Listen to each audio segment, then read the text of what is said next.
2. La entrada de la filosofía idealista alemana en Rusia se efectúa por el revival iluminista, en la reacción general contra el racionalismo de las luces, contra la irreligión y las ideas revolucionarias. La filosofía alemana, ardientemente religiosa, concuerda con las miras del gobierno y de la Iglesia. Se enseña precozmente a Schelling en la universidad y en las academias eclesiásticas, si bien se trata de un Schelling vulgarizado. Un estrecho círculo de aristócratas, amigos de las cosas del espíritu, se había formado en Moscú. Kochelev, Kirevsky, Cheviriev, Pogodin, Odoyevsky.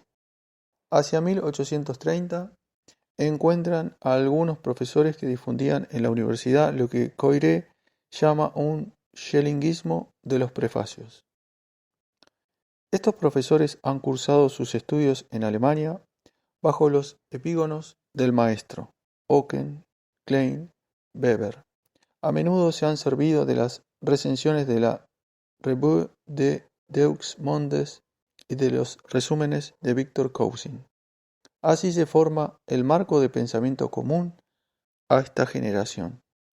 Esta vulgata schellingiana seduce por ofrecerse como un saber total.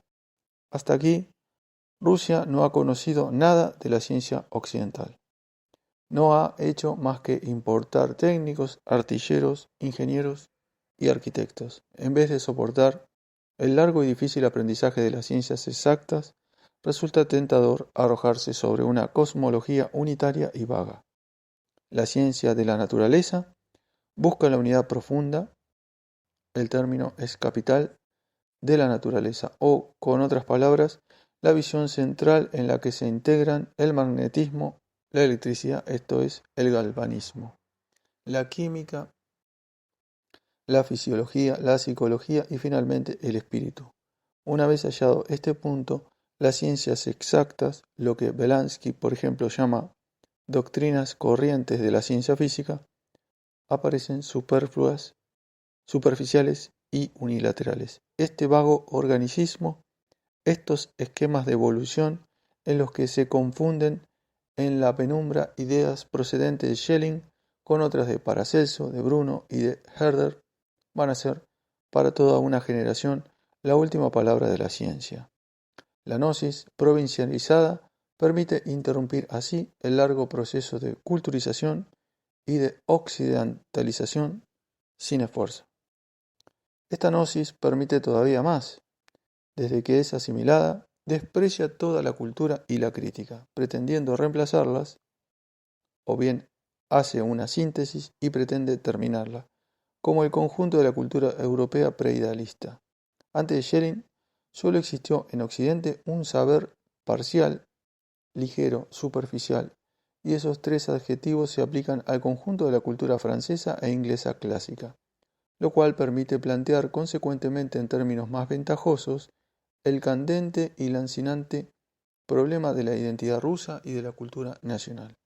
Este problema no se planteaba en el occidente franco-inglés, lo suficientemente seguro de sí y de su pasado como para no interrogarse sobre el valor de ser francés o inglés.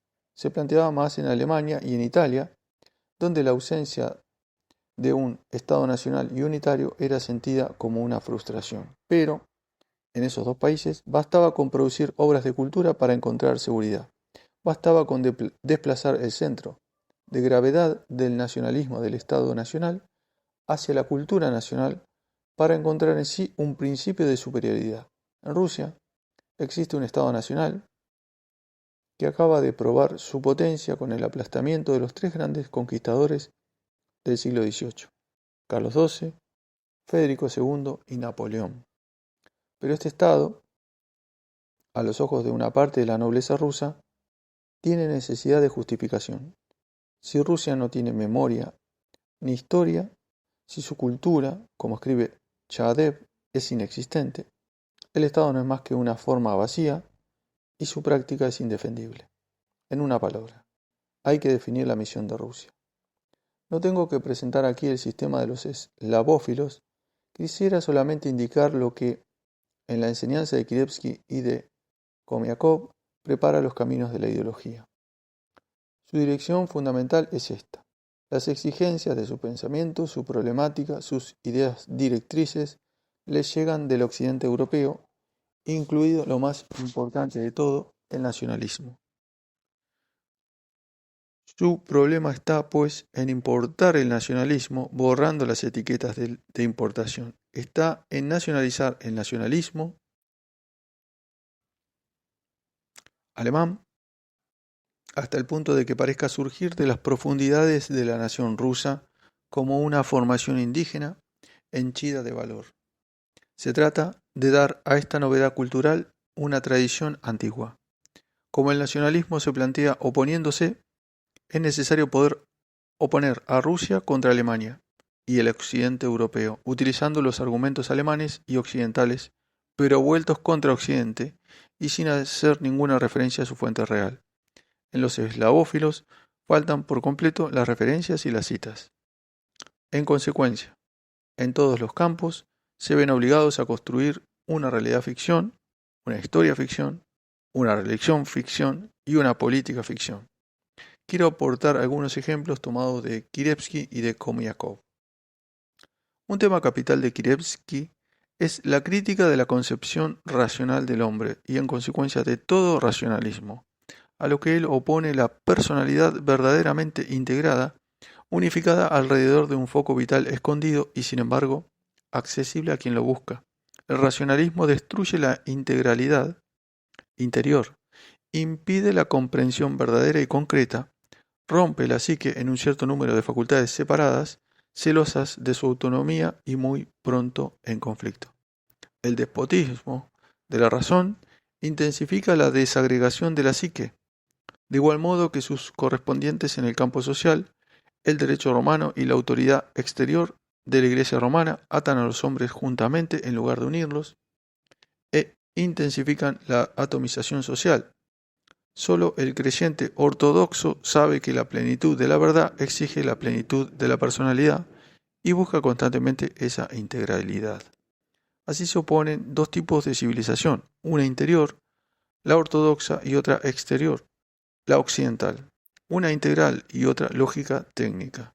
Si el occidente parece haber adelantado a Rusia en la ciencia y en la tecnología, es por haber elegido la vía fácil del desarrollo puramente exterior, mientras que Rusia ha escogido la vía estrecha del desarrollo interior, es decir, moral y profundo, absolutamente superior. Según el relato comúnmente recibido, Kirevsky había tomado esas ideas de los padres griegos. En 1842 había ido a visitar a Macario en el convento de Optina, con quien había traducido varios pasajes de Isaac el Sirio. Allí había encontrado la idea de concentración interior y de integralidad. También para Máximo, el confesor, la razón es un órgano del saber único, mientras que la sabiduría requiere la totalidad de la psique. Conclusión. El eslavofilismo es simplemente una continuación moderna de una tradición religiosa que había imperado en Rusia desde Vladimir y que había sido temporalmente oscurecida por las reformas violentas de Pedro el Grande y de sus sucesores. Kirevsky, hablando de Schelling con su mujer, escuchó que ella ya había leído eso en Isaac el Sirio, y en efecto, abriendo al instante Isaac, había encontrado lo esencial de Schelling, pero corregido y profundizado. Desgraciadamente es cosa probada que Kirevsky había llegado ya a esas ideas antes de interesarse por la patrología.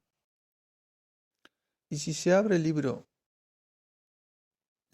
La filósofa de la vida, se habla en su totalidad la noción de punto focal del alma, la destrucción de la unidad interior por la razón, el paralelismo del conflicto interior que de ello deriva con el caos social. La idea de Kirevsky sobre la razón vivificada por la fe se encuentra en Jacobi. Kirevsky criticaba vivamente la idea romana de derecho, oponiéndole la costumbre que era orgánicamente como un ser viviente. Así repetía la idea de Savigny. Su apreciación enteramente negativa de Roma, del derecho romano, del imperio romano, en quien veía la fuente del racionalismo, del capitalismo, de la Revolución Francesa y del despotismo napoleónico, le viene de Adam Müller. Según Kirevsky, existen dos tipos de lazos sociales. El primero, fundado en la coacción exterior, característico de las sociedades latinas y germánicas. El segundo, fundado en el acuerdo, la armonía, la comunidad de fe, el amor. Este es el lazo social que une a los rusos entre sí con su zar. Pero desde 1814, el teósofo alemán Franz von Bieder distinguía dos tipos de lazos existentes tanto en la naturaleza como en la sociedad.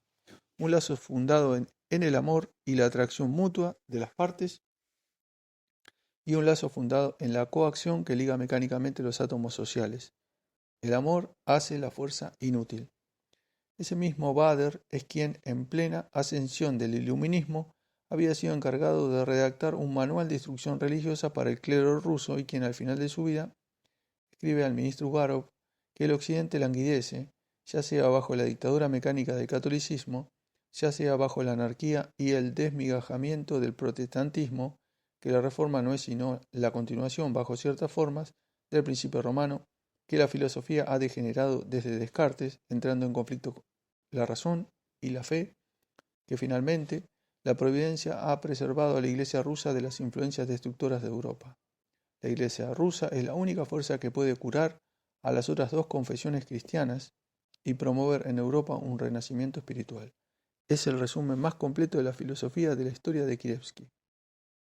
Las mismas imitaciones, las mismas falsificaciones se encuentran en Komiakov. Su principal tratado teológico, La Iglesia es una, quiso publicarlo en griego, con un prefacio donde indicaría que se trataba de un manuscrito inédito, pero que reflejaba la doctrina ortodoxa y revestido de autoridad. Hubiera sido un océano teológico.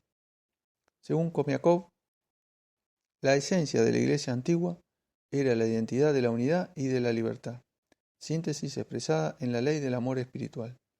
Roma ha guardado la unidad, pero ha sacrificado la libertad. La Reforma ha sacrificado la unidad en aras de la libertad. La ortodoxia sola ha permanecido fiel a la tradición primitiva, a lo que él denomina la sobornost komiakoviana. La polémica con el catolicismo romano llevaba a Komiakov a sostener la tesis de que la verdad dogmática reside en el consenso de la Iglesia y no en la autoridad jerárquica, ni siquiera en las Escrituras. Pero si la infalibilidad pertenece al pueblo cristiano en su conjunto, ello equivale a rechazar la autoridad en la Iglesia y finalmente a promover una especie de democracia eclesiológica, lo que no carece de semejanza con la evolución de Lamennais, al que por supuesto no se cita, ya que la sobornost no jerárquica es considerada como propia de la Iglesia ortodoxa rusa. La dogmática no debe fundarse en deducciones racionales. Komiakov opone al racionalismo teológico occidental que según él culmina con Hegel, la razón integral que se da en Rusia y que integra la voluntad y la fe. Voluntad y fe no proceden por demostración, son saberes internos e inmediatos. Era la repetición literal de las críticas de Jacobi a Hegel. La fe es unmittelbare Wissen, y también la de Schelling en su último periodo.